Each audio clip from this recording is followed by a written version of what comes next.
This whole podcast is a story. It's a journey. One woman's dream of stopping evil, saving lives, of creating remarkable ripple effects all over the world. And we hear another episode of how that girl's dream comes to fruition.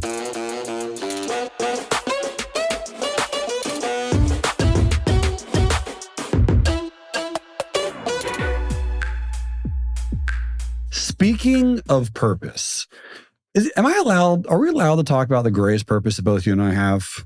Like that number one, numero uno? Well, this is our podcast. Yeah, it is, right? We can do whatever we want.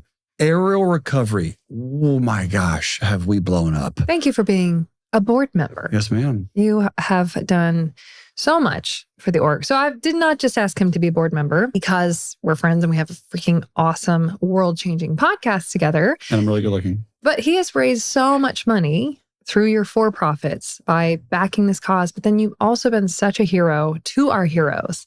One of the coolest things that we want to arm them with is learning how to be financially self-sufficient and financially abundant. And I always ask them, hey guys, selfishly, why do you think we want you to be rich as crap? I said, so you can come work with us whenever you want. You can come serve, you can come save, all those things. You have that time freedom and you also have that financial freedom to be able to make these kinds of decisions. And so it's been really fun. It also keeps our overhead down if you can do it for free. So, yes. You know. And a lot of them want to. That's the beautiful part. A lot of them really, really, really want to. They want to. Mm-hmm. And so he has given them so many stock classes. I know you've given hundreds of hours of one-on-one mentorship time. You've just been a great leader for our initiatives and champions. So we really appreciate just all you've done to serve with your time, your talent, and all of your resources. It's been amazing. So it's been nice to bring you onto the board and give you so much more of an inner circle view of how to help us grow, because we are a board-governed nonprofit. Yeah. And we're still early in the game as well. Yeah. Right? Like we're still figuring things out. Always. But we're doing a great job. And the amount of impact and the amount of evil that we stopped and lives that we saved last year. It's been the most growth ever. Yes. And it's so funny when we had some people try to attack us, which will get no airtime to talk about them. But I wanted to share that because it's always not the funnest thing. I do not get motivated like you on haters or whatever, or people questioning my character. I don't like that. And because I'm like all hard and it's all on the table and I do this for free. And so it's not fun. But in it all, I kept speaking, God, you got to show me the blessing in this because it feels distracting. And our house is so in order. We were so positioned for growth. And then we did, like quick too. My dream this whole time was to be able to stop trafficking. And specifically since last April, our anti-trafficking has blown up. We have access in so many different countries.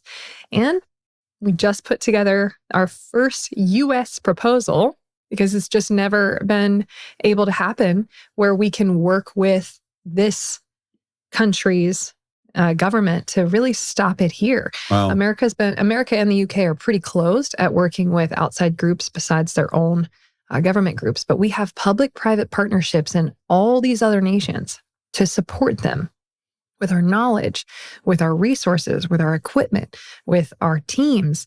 And they all are so grateful. And now they're calling us. It used to take 10 years to get into one country. But this year we've had 7 countries call us and ask, can you please come in and help us stop our children from being sold? So it's a huge honor. And then we just submitted our first proposal to be able to do this in the United States. And so come on, really cool dream come true that this year we will be the largest anti-trafficking org in the world for rescues. Yep. For actually going and doing the rescues. There's definitely bigger orgs than us. Yeah, of course. But that's a really cool dream come true. And at the same time, really freaking heartbreaking. Why so? Because we're way too small to be the only org that does things the way we do it, the scale we do it. We're really, really small. Tiny. And there's hundreds of millions of dollars, billions there's $150 billion a year being made on trafficking. And we have found children as cheap as $7 for 24 hours being sold. So it's not like it's $1 billion each. Like, this is a really big problem. We need a lot more resources to be able to actually crush the head of this snake. It's a big deal. So keep us in your prayers. This is some of the darkest darkness. We've chosen to take on multiple darknesses, which is straight up dealing with suicide. Yeah. Dealing with people who have either attempted or committed to suicide. And we are creating different suicide prevention programs, but our most successful one right now is Heal the Heroes. Mm-hmm. The whole program is a suicide prevention program, and we've got some cool stuff coming out this year. But to have them not only not want to kill themselves, but see themselves as how I believe they were called to be, which is actually as heroes who are qualified and capable of saving lives and stopping evil, giving them the opportunity to serve is our program. We're not out there building houses. We're not out there, giving a bunch of random jobs or college degrees or any of that. Those are all important. But our actual path to healing is by providing them access to serve. So it's a really cool recycling program. Mm-hmm. It saves their lives to go save lives. It saves their lives to go save lives. But yeah. And it does work. It does a lot of internal work. It does a lot of shifting. For a couple minutes, talk about the Divine Nine. Oh, man. We just had the Divine Nine, which is Platoon 9 out on island. 9 platoons, Britnie.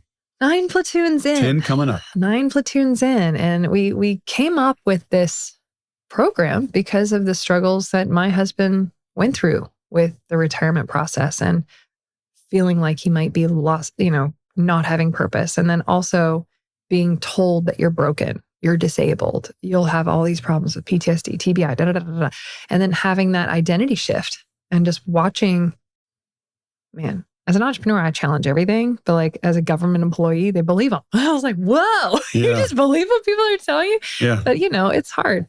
They're actually trained to take those kinds of orders.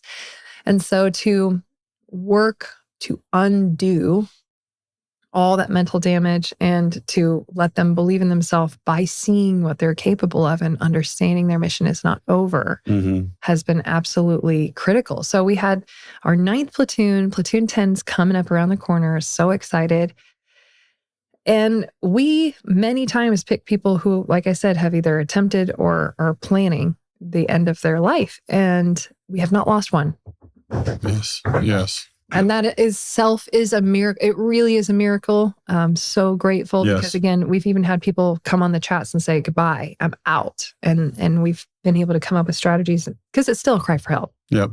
It's still a cry for help. We've been able to get people to them fast enough to where they don't. So Divine Nine, they came out and we had some of the most battle-hardened men I've ever seen in my life, just covered in tattoos from head to toe, not even a spot left except for like this part of their face. Yeah. And about halfway through the event, one of them said, I've never believed in God before, but I feel him here. Can I get baptized? I don't really even know what that is, but I know it's something about like washing away the old to walk into the new. And we actually have a chaplain come to these events. And he said, yeah. And then 8 more. Oof, I got chills even saying it. I'll cry. 8 more has to be baptized. It was so cool. It's so cool to see when you don't give up how God will use you, just like your wife is.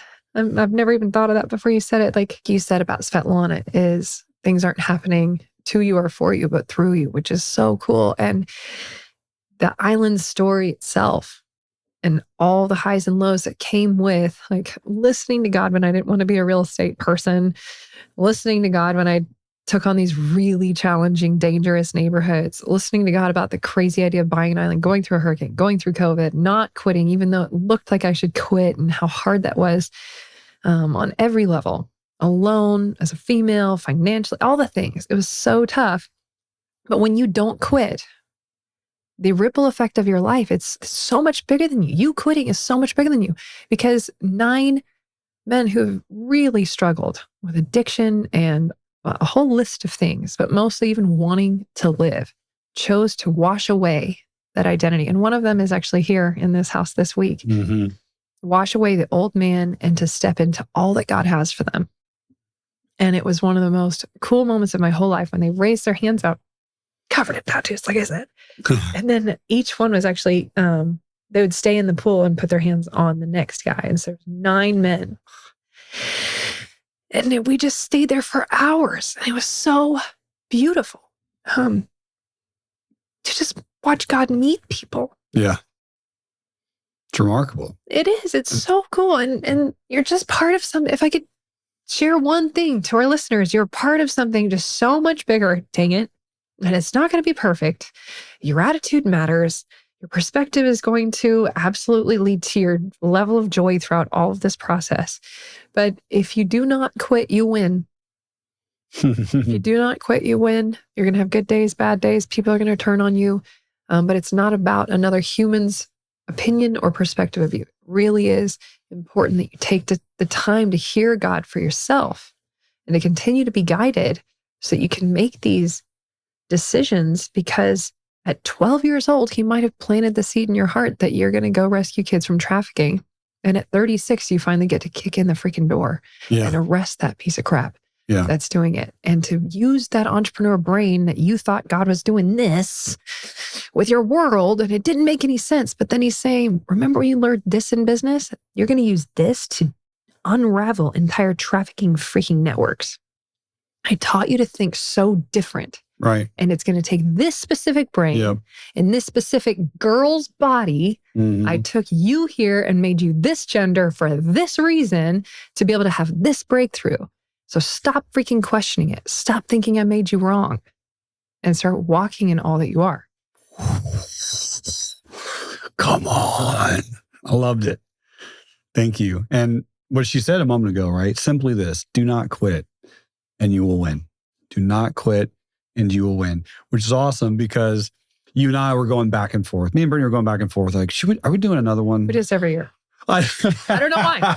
We do every year. Like, are we going to do another Broke to Woke? It's like, it's so much time. It's a lot of time. And energy. It costs money for us. Money and time. We have kids. We got kids. We don't live around each other. We're flying across the country. There's all kinds of things going on. Woke, it's a weird thing. Dang it. Oh my gosh. And then we do an event together or a summit together, and every single person on this island's like, we're here because of Broke to Woke and because you just poured out your heart and let us know what your soul looks like. And I think that's really ultimately our objective is we're people. Family. Me and Britnie are just two people. Super imperfect. So imperfect. We have so many flaws. We have so many mistakes. But we do not quit. That's right. And if we don't quit, we win.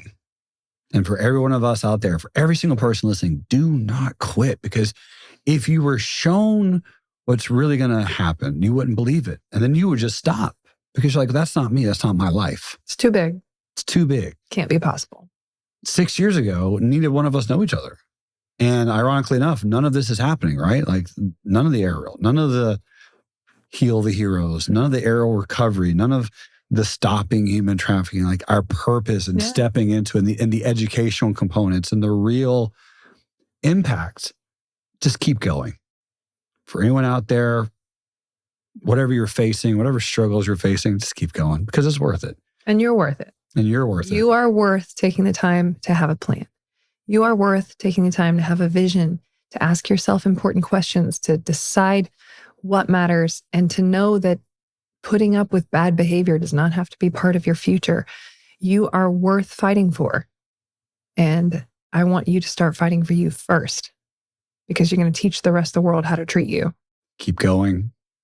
And ladies and gentlemen, friends and family, heroes and sheroes from around the world, we'll see you again in season 7 of Broke to Awoke.